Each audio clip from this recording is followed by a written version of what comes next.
What's going on, my beautiful people? Another great day here inside the Black Actor Studio. Joining me today is a multi-talented comedian, actor, writer, and producer. You recently seen him on BET's Tales, Fox's Empire, Snowfall, and Netflix special, How to Act Black. Stay tuned. You're tuned into Black Hollywood Live, the world's first digital broadcast network devoted entirely to urban entertainment and pop culture. Tune in right now. Hey, what's up, guys? We're welcome in the Black Actor Studio. Our guest today has made a mark for himself in Hollywood, not only on stage, but on the screen as well. He has worked with some of the biggest names in the industry, like Ice Cube, Cedric the Entertainer, the Wayans Brothers, and you've seen him in Barbershop, Meet the Blacks, Scary Movie 4, and the list goes on. The Black Actor Studio is very proud to welcome DeRay Davis. What up, man? I'm good. I'm great. Thanks for joining. You just remind me of all the stuff I did. I forgot. You be here for a while, man. You forget what you're doing. You forget because you stay working all the time. So it's good to hear it sometimes. Hey, I'm a huge fan. Been a fan for a while now. Thank you, man. Barbershop, man. Hilarious. That's great because I hate all my work. Man. No, I'm kidding. Like every actor does. I mean, after you get home and after you get home and you watch, you always wish you could have redid something or did something different, read a line different. But yeah, man, I appreciate that. No, yeah, for sure. So I want to talk about How to Act Black for a second. Yep. What was that whole premise? Was that your idea to do that? Yeah. How to Act Black, basically. I mean, not the title. I had about 4 or 5 different titles. Yeah. And a lot of times, Netflix, they have their ideas as far as like how they want to not brand you, but how they want to present you first time coming out to their audiences, because they know as a brand, Netflix knows what their audience is, because they have so many different outlets. Where me, coming from an urban side of comedy and old, I don't say I'm old Hollywood, but I always loved and enjoyed the old vibe of Hollywood and the films and the way the HBO specials and all of when they have a whole different idea, and when everything's streaming now via even here. They have young people in there, and people in there that's like they got it in there. All the people that we used to tease in high school about paying attention to all the computer stuff and all that. Those people are running the world now, and they know where to market you. So I'll say name-wise, I've always been a promoter of myself. I've always thought of different things to drop and different. I always thought of myself like, how would a rapper create an album cover? So I want everything to be an album cover. So I'm building this catalog of this, Jay-Z-ism type thing when I'm dropping it. So they just took what I said, and that's how to Act Black. That's dope. See how I took you in a whole circle for no reason, for no reason, and still got here. Yeah, we still got it. Still got here. Yeah, How to Act Black. Yeah, DeRay's idea, by the way. Yeah, that's dope. Well, yeah, you have an old school vibe to you, obviously. Def Comedy Jam. You've been around. Luckily, I was right in the middle of both, man. I feel like I came in at a LeBron time where LeBron got to play with Michael Jordan, and he got to play with Kobe, and he plays with all the young, cats. So I feel like I came in a perfect LeBron time. While I still understand what people mean when they say, that ain't a real comedy, but I do understand that there's not many outlets where you have to, create your own lanes a lot of times. For sure. You know what I mean? I know. Because it's construction everywhere. It is. It's construction everywhere all the time in Hollywood, so you got to always create another lane. That's for sure, man. Oh, my God. Construction everywhere. Yeah, you got to figure out another way. You got to go to Waze sometimes. People don't know how to drive. Waze be taking you like back streets and up and down. So you got to figure Hollywood is just like traffic. You got to figure out how to navigate through everything and continuously, stay relevant. And for sure. For sure. So I like to start at the beginning. So where were you born?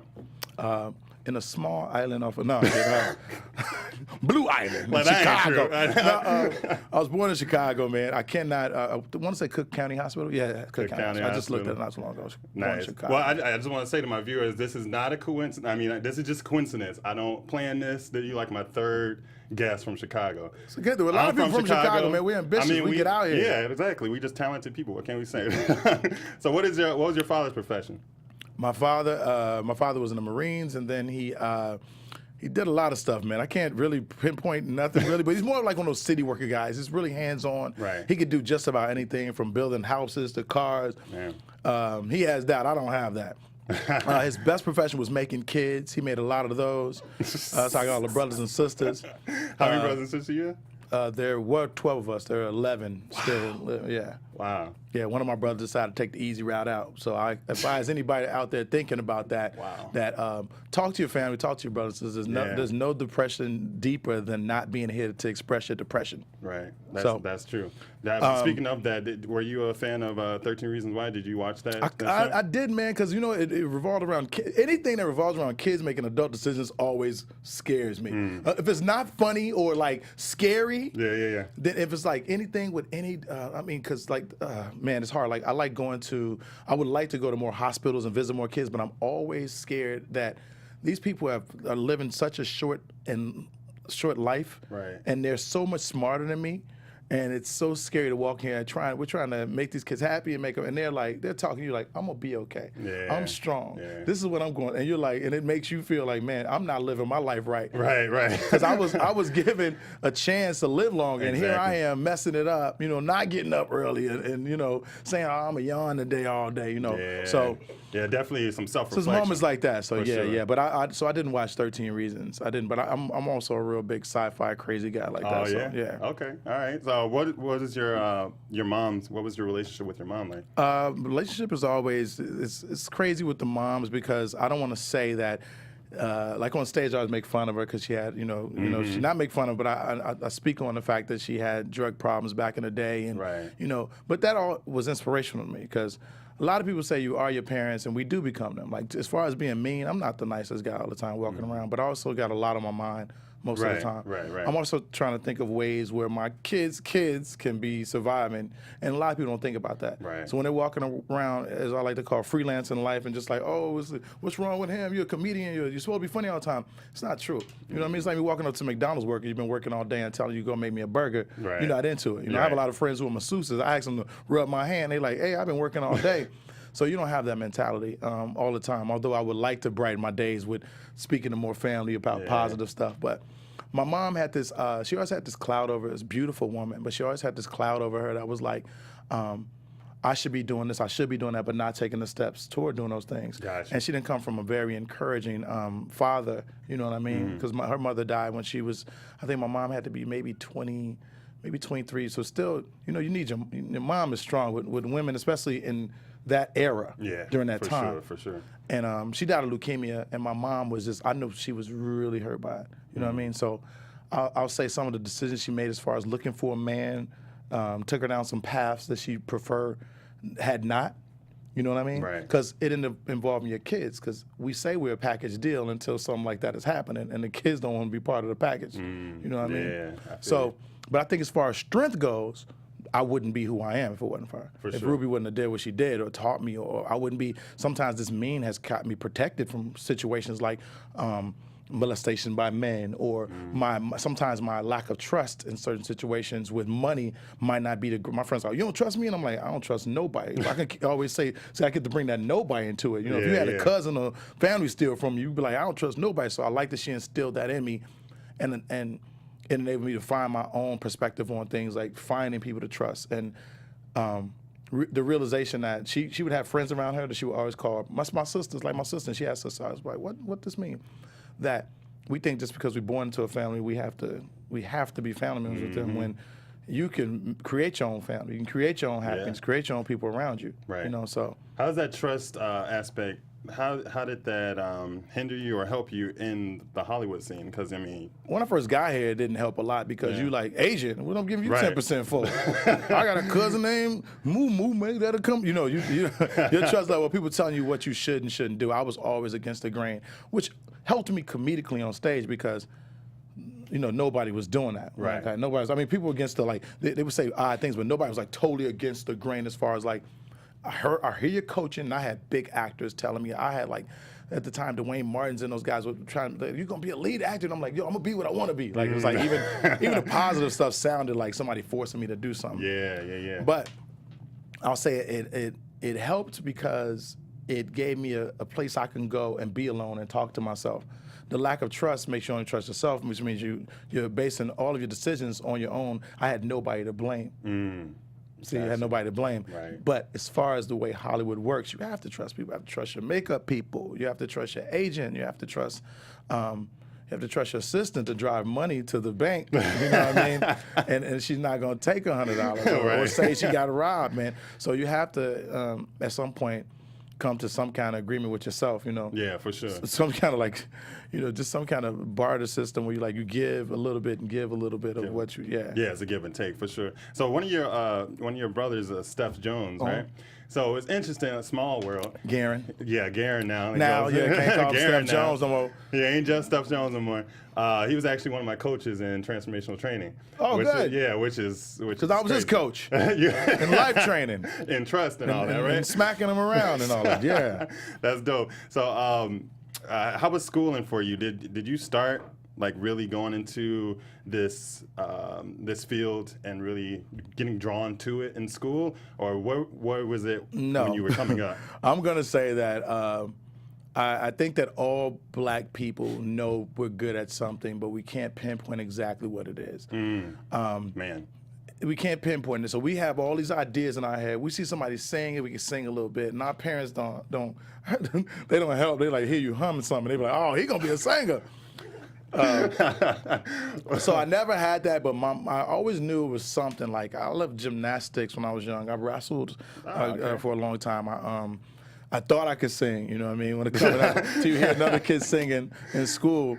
And rap, I always made music of some sort, you know, without wanting to take the classes. I would say that my passion for performing was more to be the cool one at the family reunions. Well, not family reunions, we never had I would say more at the family functions. Family like to gatherings, to make more of my aunties laugh and to be the silly guy and to be, you know, everybody has sing off, dance off against their cousin and friends. Of course. So I would say that was what inspired some of it, but I never was into it. I was always into the background of how is the money created, from the paper to and how do I make more money to make more business for more opportunities for people. So people would not, and I did this, so people wouldn't ask me for money all the time. I said, how do I, like when people come tell me how successful they are, by the way, all my friends, you come tell me you booked this movie or you doing that, I am one of the so happy, never bitter. I'm always like, good you did that. Yeah. I know what I can do better. I know if we go on stage and you go on stage, I know where I'm feeling my confidence at, but I'm never mad at somebody for the path that God gave them, or whatever your higher being is, or your willingness to do the hard work that goes behind it. Because a lot of times I'm lazy, you know what I mean? Because I think talent talks for me sometimes. And sometimes talent is quiet and you got to speak up with work. With work, yeah. So I like to say that I felt like not in school I wasn't inspired to like be this, like no, there was never a star moment. I would go to watch the actors and I'd be like, this is whack. At the plays, I'm like, oh, look, he got to remember his lines, you know what I'm saying? Oh, look at this comedian trying to be funny. But I never seen comedy on TV. First time I saw it was live, and that's when it was like, oh, this is something I could do. Okay. I talk smack to my cousins all the time. I talk crazy. I'm really good at roasting. This is easy, you know what I mean? So okay, so what was something that you saw on TV, or was there any shows that you like to watch? My uncle was a bartender. My uncle was a bartender at a comedy club. The only thing I saw on TV that inspired me to really want to be in the business was 5 Heartbeats. Because I saw how they slept, I saw how they lived, and I was like, oh, and the story itself got to me. But Leon Robinson. Yeah. Dope. But I saw the comedy show. I walked in, and I saw a comedian performing. His name was Shay Shay. And he had the audience mesmerized. And I stood back there with my arms folded, and I said, I could do this. Just like that, without even, I can go on stage. Mm-hmm. I never really never had butterflies and stuff like that. Okay. Yeah. Okay. Never. Like, that's the one thing I felt like maybe, I don't know, people would think I was crazy, but I would like walk down the street and I'd be rapping. I'm like kind of guy, like, if you see me at Runyon, I'm like, I don't care who watching type thing. I don't know. Like, I never cared who was watching. I always like, if they did, I was like, all right, then you missing out on like whatever fun. Okay. Only time I'm cool is when I'm thinking, and when I'm thinking, I'm mostly in loud places, so you don't know I'm thinking. Gotcha. I'm in a club every night. I'm like looking around. You thinking of, well, I should be dancing. That's when I'm like, club movie, club this, that. Oh, look at that shirt. Who made that? Who created that? Where'd that come from? Wow. So, just thinking, going all over the damn place, like I am right now during this. So, were there any of the greats that you liked, like Richard Pryor, Bill Cosby, Bernie Mac? anytime you make a decision to get into something and you wanna be good at it, you gotta watch it. You gotta watch who you thought was great at it. Right. And you don't have to take all of their, because I like to say this to the young comics coming up, young Instagram comics. You don't have to take all of someone's swag or all of their, just the bits and pieces that, like in school, you go to school to learn, they write it on a chalkboard, but you don't remember everything you learn. You remember the important pieces that's going to build the person you're becoming. So I think I watched Richard, and I would just watch him, and I watched the comics I felt like had a little bit in common with me, but I never really idolized anybody. Gotcha. Because I didn't want to idolize them to the point where I started to act like them. Because that happens a lot. You know what I mean? Yeah. And then you get interviewed and you're like, I'm the best that did it. And then you're like, no, you're not, Kobe. And I'm kidding. I'm messing with this joke. All right, Kobe, come on now. I'm just playing Kobe. You did say Kobe and then Michael. And then Kobe. Now I'm from Chicago, so of course, LA. No, LA was like about time. Right. He was like, you right, Kobe, do your thing. But no, I'm saying I don't want to say like I know how good I am, and I do have that mentality as far as like the Kobe mentality was like. I do feel like if I went on stage during those people times and I had this type of thought process, I would be good, but you don't know that. Right. Ali and Tyson. Tyson would say Ali was the best. You know what I mean? And he's a monstrous boxer. You know what I'm saying? He was a whole different kind of beast. For sure. So you can't just say that, but I would watch all those greats, man. You got Red Fox and the swag people have. Red Fox, so. To work but not work as hard, but to still have the art of maintaining an audience like a Martin Lawrence. Right. To still deliver a whole show and put some of your intimate moments in it like a John Leguizamo. Like when he did a special, it wasn't all funny. There was 10 minutes where you was like, yo, you sat back like, nah, he didn't. Right. Because he was delivering this one-man show of sincerity. Yeah. So I just watched all those arts and for people that always think like, yeah, I can't lie, I'm very good at freestyling. I'm very good, but it is a muscle. It is, for sure. No matter what, if I sit down like and I stop thinking the way I think all the time, it slows down. And no improv class was fast enough. No. Or I wasn't, and I'm not telling people not to go there because I wasn't inclined enough growing up. I wasn't given the moments where the kind of things they talked about in the improv class matched mine.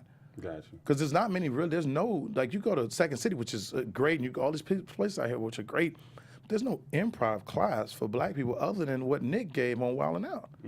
He would bring that stuff over there and then make it black, make it urban, or make it more understandable to the hood people. And that's why Wild 'N Out is so successful. For sure. Because I didn't, you're not going to sit around and like play Freeze, which is a improv class, and we're talking about teacups and crumpets where, I'm mixing drugs and, there's no black, but and even in Hollywood, there's no all black every week get strong class for what we do. Right. So somebody could be the next Tiffany Haddish who have that improv or that Kevin Hart improv in a scene. Right. We wonder how they think of this. Right. All those other people, and I'm not saying others, I'm saying other people practice together all the time. So when they work together in a setting, it's 5 comedic actors, white actors who are blowing it up. You're like sitting there like, oh, damn, that's funny. Oh, he came funny. Not us. It's one star in the middle. Right. Yeah. One funny black guy, one funny white guy. One funny.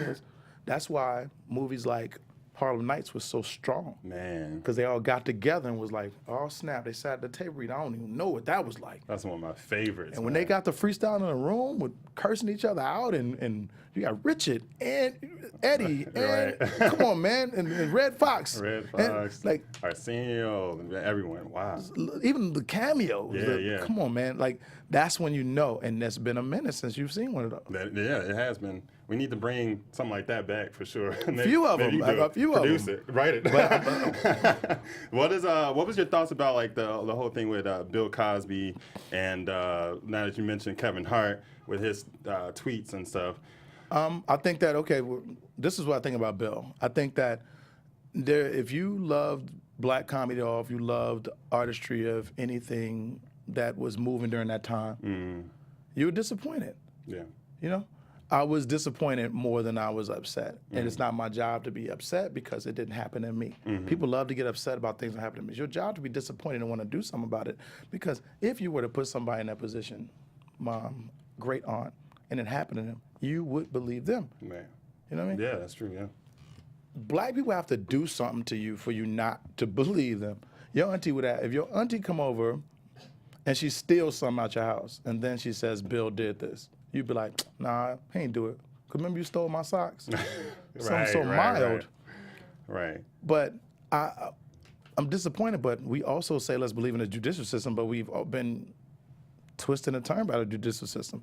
Timing is a weird thing, man, because it happened during a time where we got a president who's not exactly speaking for us at all. Right. And then they're tearing down all the people that probably can get close enough to him to speak. Yeah. He listened. Bill Cosby was around. Bill would have went and talked to the president, maybe not directly for what we want to hear, but it'd have been a little different than, you know what I mean? For sure. Us, because we roasted Steve. Yeah. I don't know what Steve said in the room. Oh, yeah.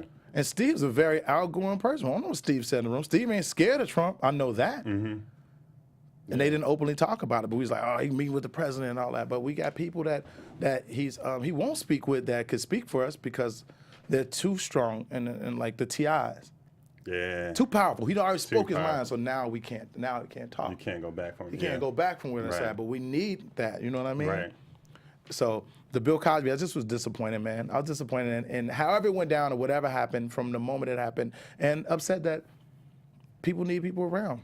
People need that we got to be coached for everything now. I don't think Kevin meant anything malicious. I don't think if you come here and call me a light-skinned, little teeth dude, whatever, light-skinned, ugly, green-eyed, I don't think 1,000 green-eyed people gonna be outside saying, well, you know green eyes go blind quicker than any other eye? You know the green nose. And these are real facts.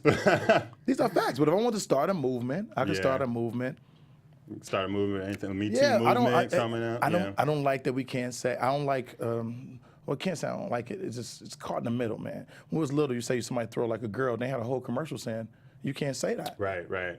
But girls will say in a minute, I'm stronger than a dude. And dudes, you don't see no guy stand up like, wait a minute. hey man, that's degrading to. So once again, it takes it back to don't say nothing about her because the girl. If a girl says I'm strong like a man, but if you see a man and a woman fighting, you're gonna take the girl's side immediately, and it may be a Layla Ali. Yeah. Hey. you gonna try to help, right? You gonna try to help, and you get socked.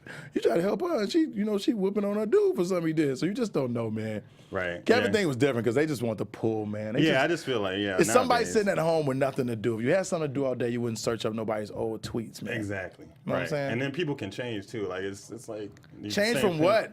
That's how Kevin's thought process has not changed. Kevin's wording of the thought process has changed. Right. People, he can't. If he changed too much, he's not gonna be who we love. You know what I mean? Right. Exactly. I just happened to fall on the side. I said something which I thought was funny a few times, and I've said things on stage, and I've done shows that I can't do now. But it's what it is. Yeah. Times do change. Yeah, for sure. And we can't be mad at times changing because we want times to change for other things. Yeah, that's true. So which one you want? You're like, oh man, I can't even say this no more. Time didn't change, but you want time to change. Like I want black people to do this. I want black people to do it. I want I want Gucci to not to post. Man, the person who put that sweater out, I don't care what nobody say. I saw what the sweater was. To black people, when you look at something and you're upset about something else, it's gonna look like the thing you're upset about. Oh yeah. What I saw when I first saw it was I saw a red lipstick, which I saw on a lot of things lately, but I seen a picture of it on the wall, and I didn't think it was blackface. And until somebody said, yo, you need to look at it. And I tried to do a history of it. I didn't see nothing else that came from that. And it wasn't until Mayweather said, I didn't know this either. You know that company owns this company and that company and that company? We boycotting all of them? And I was like, oh man, I don't want to throw away my stuff. I just started being able to afford this other stuff. I got to throw everything away? Yeah, T.I. said, nope, we can throw it all away. And I'm down, stuff. and trust me, I'm down for supporting black-owned businesses because I've bought the shirts, I've bought the pants, but I need the names to be right. You know what I mean? Yeah. I need the names to have something. I'm not buying your YOLO clothes because you only live. I'm not buying that. That's for me to wear to the beach one time. Because YOLO, you only live one. I mean, I'm living wild and I'm not. Right. Or at least say it in a different language. Go to an ancient African language and make names the way that other people do. Make the quality up to par. Yeah, the quality's got to be Quality there up for to sure. par. And don't like Kanye makes his clothes and then we talked about him. He made his clothes. They said, "Oh, you look like homeless clothes." Yeah. But then when they were making used jeans back in the day with holes in them, we was buying them up. Right. That's true. Damaged clothes. Remember damaged? Damaged jeans. Damaged jeans. We bought them up. My mom was like, "What? Why are Kanye you doing do it. this?" See, I joke about it because I'm a comedian. I live on both sides, but I would rock this stuff. I got Yeezys at home. You know what I mean? I hear you. So when you some of your first work, right? Diving into these characters, and how do you prepare for a character, on set and off set?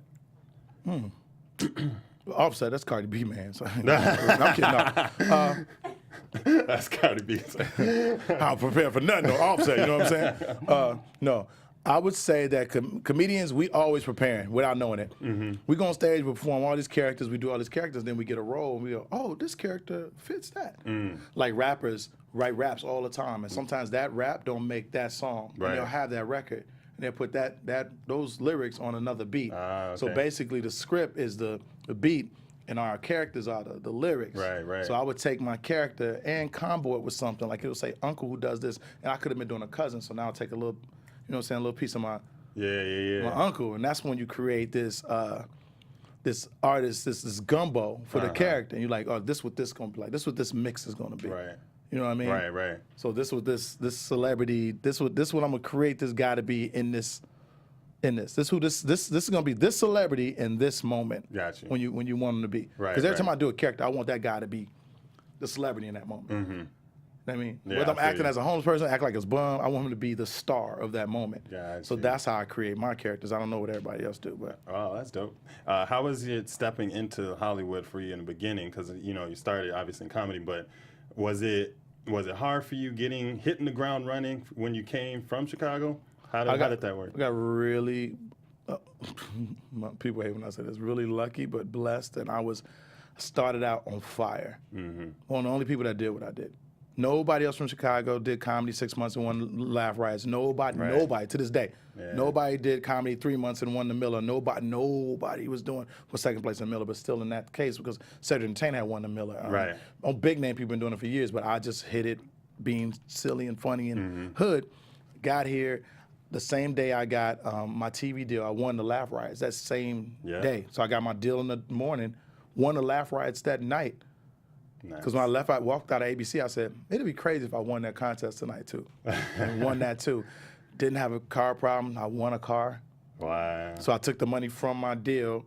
I took which I wish I would have done at that time. Save your money, people. I won a Volkswagen Beetle, a Bug. And that's when everybody was driving them. I took the Bug, and it was next to the Lexus dealership. And I said, put that money on that car, which was stupid. But no, so I had it. My rough time came when I decided I just wanted to do acting. And I was like, I'm so good at comedy already. It's in my mind. I'm good. And then Kevin Hart is like, you need to tour, man. That's how we survive. I'm like, get your Lord. Sure. What you talking about? I'm an actor.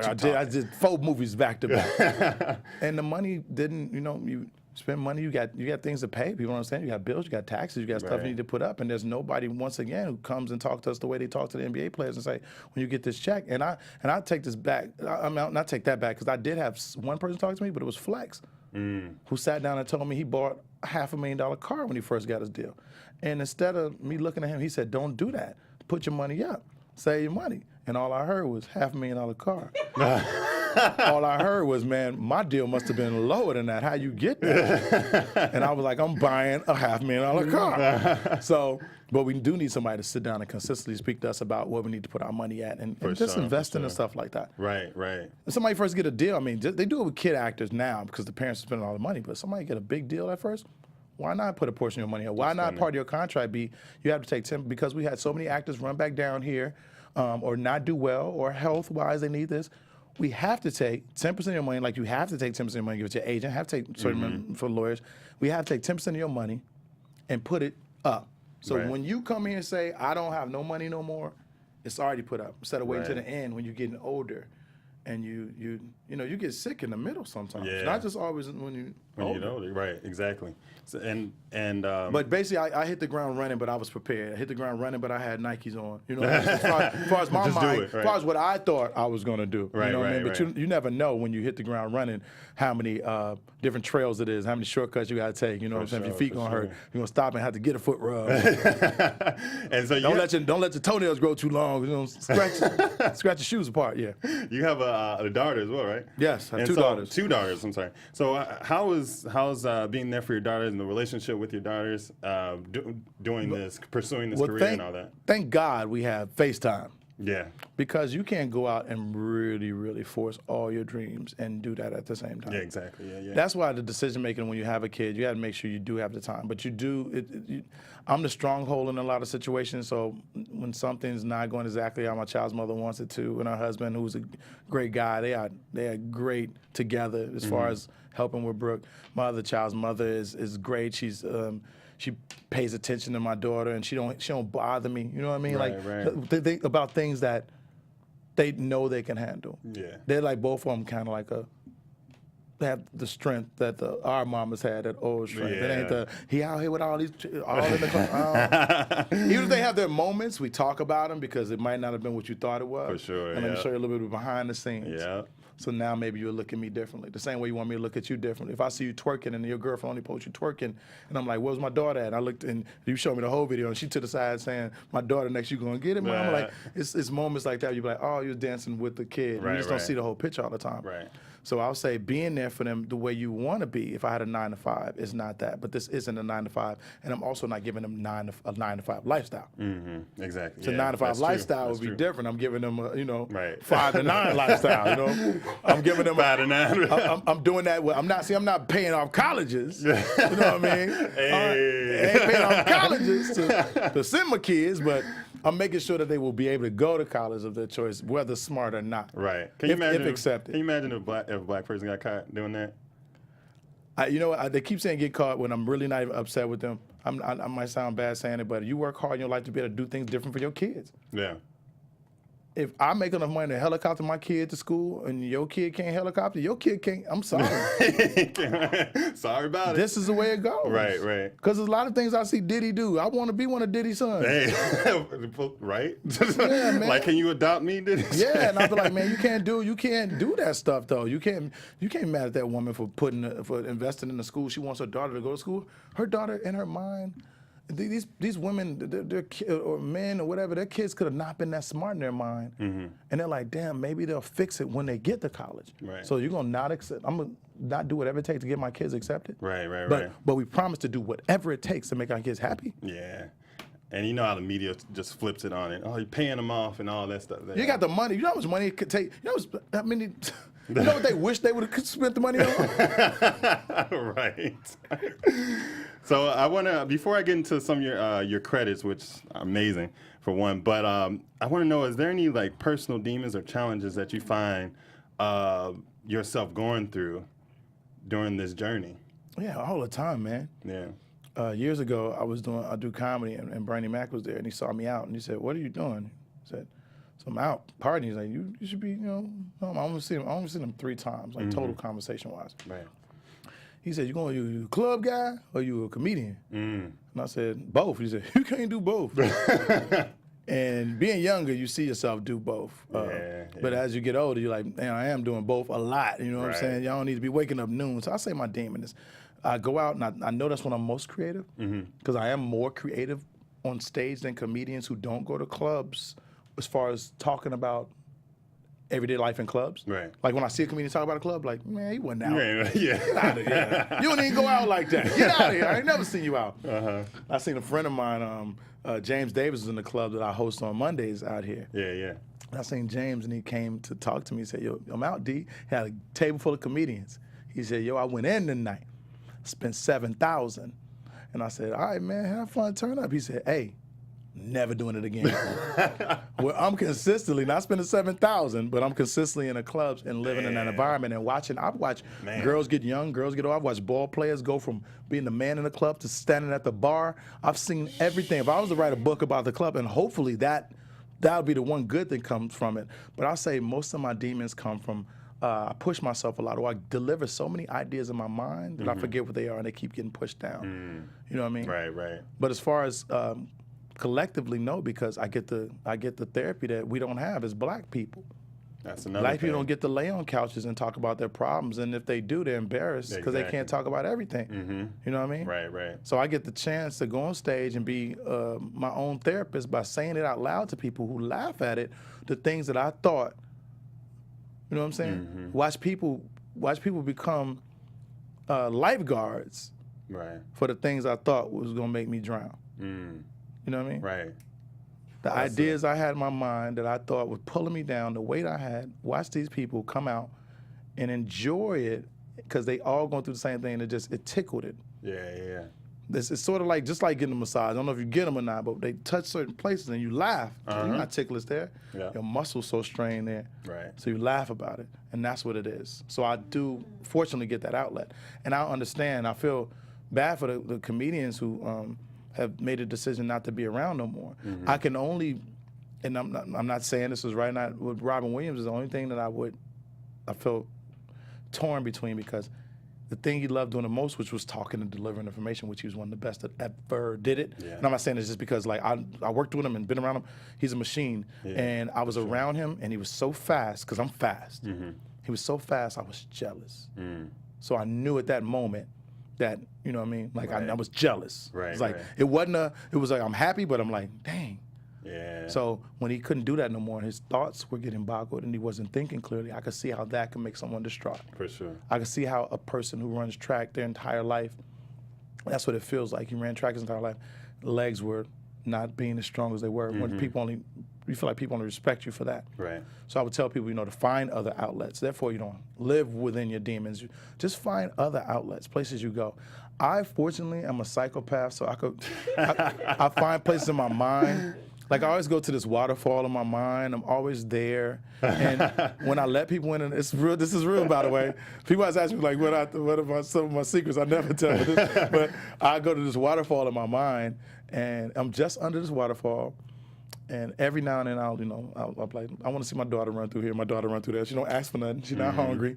My mom will come in, she'll just smile every now and then, but she got to walk back out the waterfall, and I'm just in there by myself. And I could think of my everything in there. Right. So if you don't find a place to take yourself, I tell it to people, you don't have to always go on vacation. You can go without going. You can go on vacation in your mind, yeah. That's dope. So I want to get into Wild Now for just a second. He got out of your mind, right? Crazy. DeRay crazy, yeah. Go on vacation in his mind.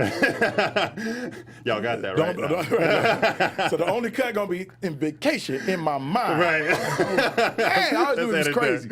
I always knew it was crazy.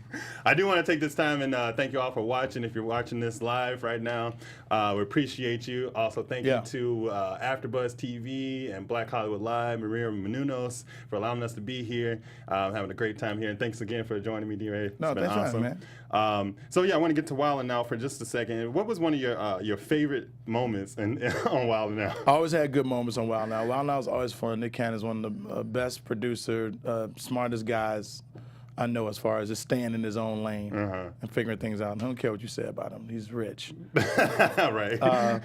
I had a lot of great times on Wild Now, but I'll say one of my favorite times was we were doing this improv game where we both had, I think we had a ball and they had a rope or something like that. Or we had a hula hoop and they had a rope.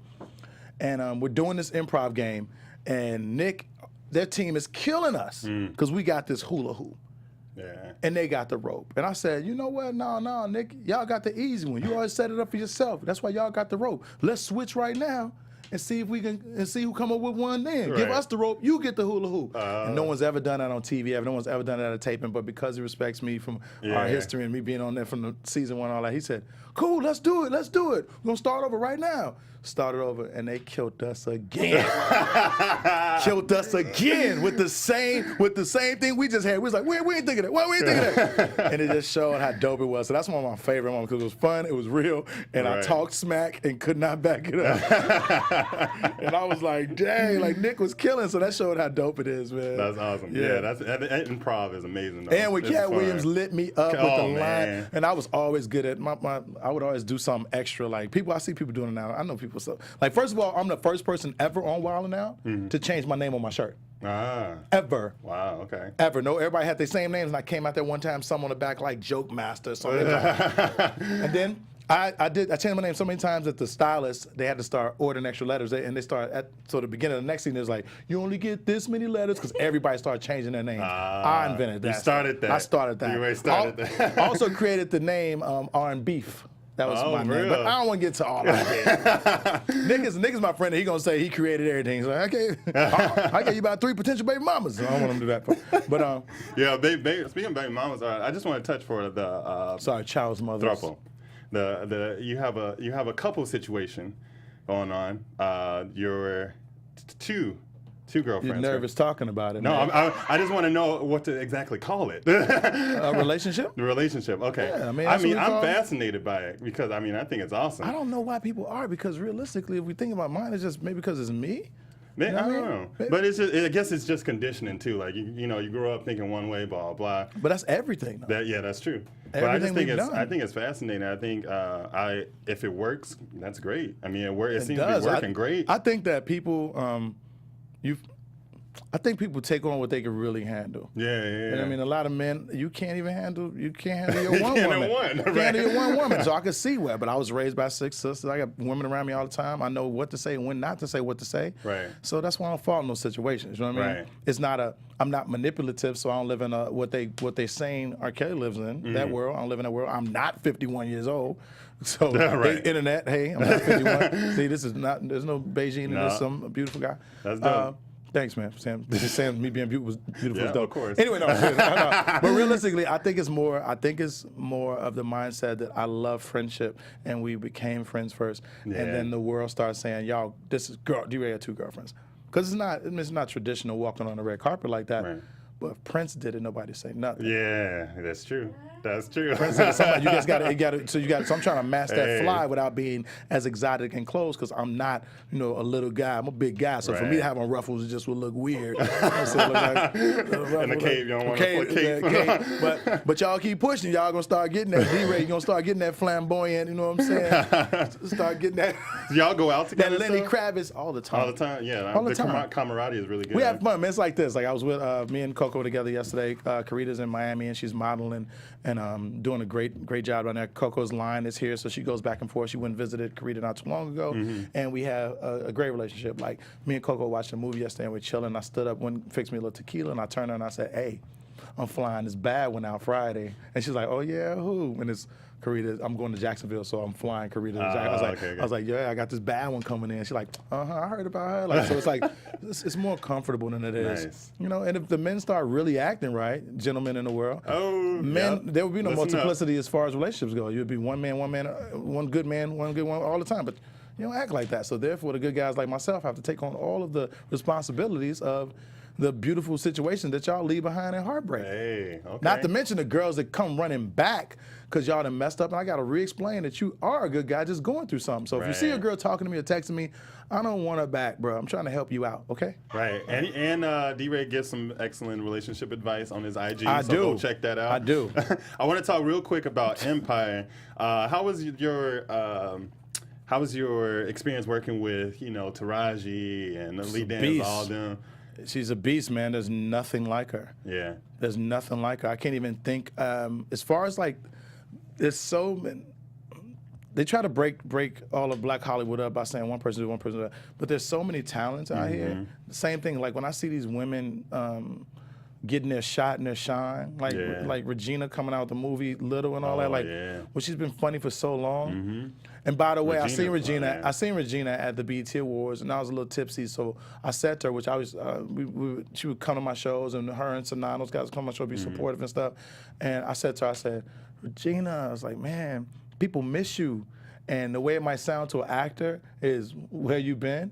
And I didn't mean it like that. I meant you, like how funny she is and how she just be wild and just crazy. Like I didn't know this is the first girl I seen act like that. And I'm not hating on Tiffany Haddish at all. I'm saying Regina knocking down those doors when she was doing those scary movies. The way she was willing to go there. Yeah.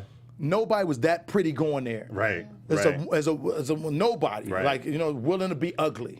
She's willing to go there, willing to be ugly. And I mean, like, and back to who else? Not just Regina, the other girl, because they're gonna say I'm missing these people, but Regina consistently, found a comfort zone in it. Right. Tiffany's beautiful, finding a comfort zone in it, willing to get ugly with the conversation, and you don't see that.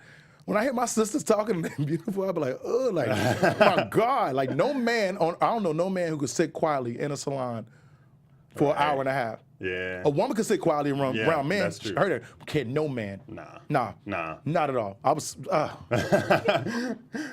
had to get out of there, man. I was sitting and they couldn't see me, and they were talking to women, and I had to get out of there. Like women, that's why they want equality. Speaking of Empire, also. But yes, we're working with Taraji, and I'm back shout out again to Regina and all those people. But Taraji, once again, everything she get and she deserved. And I like to see people climbing up a ladder and not being wavered by the wind and still going and going and going. So she's, man. Right, that's what she's rich. And Jussie just got cleared of all the charges and stuff. Yep. What did you think about that whole situation? Being from Chicago too. Once again, I was disappointed that if this were a lie, that's what he would say about my city, because we already go through enough. Yeah, for sure. You know what I'm saying? I don't go to nobody's city and disrespect nobody's city ever. Right, you look at the history of it. Go look at anything I've ever said, any of my interviews, and it wasn't that I did a comedian. I'm talking about back in the day. I ain't never go like Atlanta ain't no. Right. Just because it's a whole city of people that don't even know you or don't even want to see you. So I felt like it just embodied all the negative about us. So if he did it or not, got off, that's none of my, I mean, he got off. I've been clear, you know what I'm saying? I done stole some stuff, and they said, I didn't steal it. I was like, I can go. Oh, okay, I'm clear. I can go. I got the jeans on right now. I'm like, I can go. All right, don't no evidence. So if his money did do it, or whoever money did it, or whatever got it done, got it done. Yeah. Because he realistic. I mean, he wasted some time. He realistic ain't do nothing. Yeah. He ain't do nothing bad. For sure. He didn't do nothing bad. I don't think he did nothing bad. You beat yourself up. You ain't do nothing bad. Right. You know what I mean? He didn't blame nobody particularly. He said two. Well, I can see how white people be mad. He said it was two white people. People like, black people always get mad like that. Why I got to be two black people that did it? The MAGA hats and all that. Yeah, all that. That was a lot. That was a lot. That was a lot. I don't think they sell them hats in Chicago. Right. That's what I'm like. In Chicago, come on now. Find them. But yeah, he's talented though. End of the day. For sure. And let's say he's maintained his innocence in the beginning. And let's say he's not innocent and he maintains the beginning, man, he's a great actor. Great actor, right? Man. Well, I want to go into a lightning round of questions real quick with you. Just a little something fun. So what's your favorite word? Favorite word? Yep. I don't know. I have a lot of little slogans, but no favorite word. I don't have no favorite word. I have a lot of little sayings, but like, somebody got to say something. Somebody got to say it to me to say it. Yeah, oh, really? Yeah, you know what I mean? So, like, what I got to say? What's my favorite word, Ken? What do I say to you all the time? Well, you make me say got it. Got it. Got it. Get it. Got it. Okay. I always say that. I always say got it. I always say stuff like that, or make sense. Okay. Make it make sense. Okay, I always say make it make sense. Okay. I can't think of it unless somebody says something to me, but it's, yeah. You have any least favorite word, one that you don't like to say or like to hear? Trump. No, I'm kidding. There you go. Least favorite word. I don't like, no. Okay. Yeah, okay, yeah. Okay. Yeah, okay. I guess okay is, yeah. Oh, okay, all right, okay. Nothing's never just okay with me. I'm like, you get it or not? You get it, got you. Okay, like, got you. all right. Uncertainty there. Yeah. What's something that turns you on? No kidding. Just want you to throw your whole everything. All right. What the hell? That's why you got two girls. He don't want them. Turn ons as far as what? You mean like with my girls? Get you excited. Get you going. Promoting. Promoting? Yeah, promoted. Something getting done, like getting that really gets me really get amped, like knowing I'm knowing I did something myself. Okay, that's dope. Just knowing I got it done myself. I ain't gonna say do it myself because it takes a team to do everything, but I mean like it's happening. Like my shows in Chicago. Right. Going from 2 shows to 1 show to 2 shows to 3 shows, getting ready to do 4 shows. Like it's like the excitement of giving out, being able to provide jobs to people, being able to provide money to people, being able to pay people right away. I love that. I love when people are like, oh, you owe me, and I'm like, oh, give me a second. Did I not give it to you? Right. Give me 2 seconds. Like I love that. Okay. I love being reminded about money I owe people and have it. right. Rather than not have it. Right, and not have you know what I mean? it, Like, right. oh, you ain't paying me. Oh, man, give me. All right, my fault. Doing 100 things. You know what I'm saying? Like, I like that. Like For sure. And real quickly, one of my favorites. If heaven exists, what would you like God to say to you? Because God do exist. You're saying if he does have heaven also. Yes, and if you got there. Yeah, brother. Well, I don't know what I want God to say to me. I would love for God to, I don't want heaven to exist for him to talk to me. I'd rather him talk through me so I can be able to conversate with people. That's a new one. I haven't heard that one before. Yeah, I prefer that than me waiting because it might be too late, and he might have been trying to tell me something. Right. You know what I mean? And I ignored it, and now I can't hear it. I can't really hear it. You got a lot to talk about. A lot of messages you got to reply to. You know what I'm saying? I'm sure his inbox is crazy. So blowing up. I'd rather him speak through me, and I'll be able to give conversations. Because regardless if I'm doing the right or wrong thing, I feel like I'm always good at giving advice and inspiration. Gotcha. I always tell people, even if I include myself, if something not treating you right, include myself. You should remove yourself from it if you're not comfortable with it. And that's what I want. I want to give me if you just give me a little bit more of those, I want to be able to inspire people. Like, right. Yeah, I always do it. With everybody around me, I always say, get it. Well, go. What you waiting on? Go do it. What are you talking about? Like, how's this going? Like, get it. Why wait? Yeah, that's true. All right, cool. And while I'm waiting though. While I'm waiting, yeah. While I'm waiting, while I'm hesitating, I'm telling people, what are you waiting on? Get in shape while I'm sitting there eating a burger. What are you doing? Don't be drunk. Well, I got a fifth or something on me. But I like the fact, maybe sometimes people hear, it's your job to do that, and you want to hear it. So maybe that's pretty much it, though. Okay, for sure. Well, thank you so much for joining us today. Appreciate it for having me on Mixed Hollywood Live. No, I'm kidding. Thanks for having it Inside the Black Actor Studio. Go ahead and tell everyone where they can find you, and then you also I'll be stripping this week at what's the strip club called? No, I'm on tour right now. Make sure you check out DeRay Davis on tour. I'm trying to shoot my next special, Love Hates Me, real soon. But if you see me come to the city, come see me. If you can't afford to see me, then find something funny in that day. Regardless of what's going on in your life, find somebody you think is funny or something you want to make yourself laugh, because you definitely deserve that. And that's it, man. Enjoy yourself. Find you on social media? At DeRay Davis, DeRayDavis. No one wants to be like me because my credit is iffy. All right? And remember, let no one's process stop your progress. Let's get it. I love that. Thank you so much for watching, guys. It's your boy Danny Royce here inside the Black Actor Studio. Music nice. We'll see you next week, same place, same time. Have a good weekend, guys. Yo, I'm about, man, next time. On behalf of our BHL staff, we would like to thank you for tuning in to Black Hollywood Live, the world's first digital broadcast network devoted entirely to urban entertainment and pop culture. Check out our Black Hollywood Live YouTube page for even more great programming and amazing content, and be sure to subscribe and like our channel when you do. I'm your BHL host, Nakia Monet, and you can find me on all social media at Kiki Boom Boom or at Black Hollywood Live. Black Hollywood Live, Hollywood redefined.